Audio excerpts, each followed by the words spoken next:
Dei mapi mo Rebecca ali rung siapa.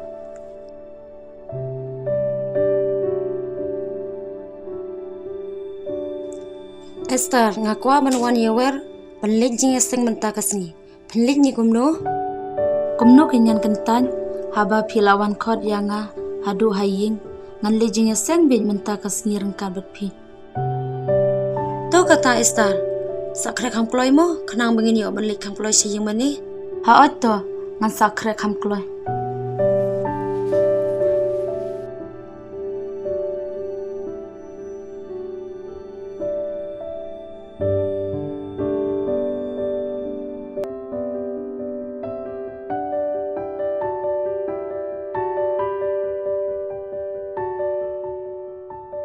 Rebecca, oh pirang pulih Bible mo.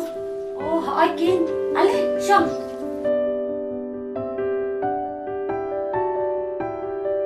Rebecca, ngasniu kencate ban syam marui haying. Nakata-kada ngawan rung no haying jungpi. Bingking bapi wan rong kai kumni. Masuk tenan ban yo syong kai batpi. Kam tam bapim ju wan syuk sini. Rebecca, pikan mah katu kasngi bangi lejing eseng. Katu ke basa marjan ban ni kajingnang katu ban le mele akmat ki brute. Halinti syayung mani ka akum ka bru ka baru beli Kai tu kana ya ki jingtho na ka Bible tang ban yo jing ya ro na ki bru. Ka basmat ban pule ya ka tin ubli Henry. Peusi hakisi po ya ka dei ka Kristan tang kanam. Ka Kristan ka bashir roem kri roem.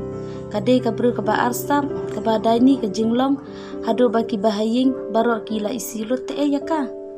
Esther kamlong ngabadi yang ani ye phiru penlik bisar ya ka jinglong jing jong ki wei.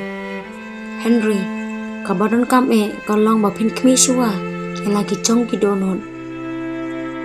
Pitip ni kumno baha ka Bible la tho himdei ban bisar ye ki wei. Na marsi sin kasni ansa bisar yangi. Mat ngi ha ban lek ai jubam hakmat ka khet bisar jong utrai jisu. Hangnu la tho ya kata ha ka Bible. Singa bahaya tholang se. Hila ban syam na ka gospel umat hayos. Nong ka banyo ka dekot paningkong hadu ka baar.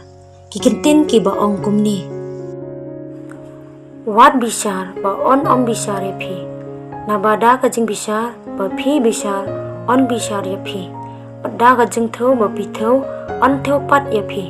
Onda philami nangni sedang puleno ya ka Bible bat wat nom le bisar sho ya giwe. Kata osngi we bangal lakum ya tu kana lorni.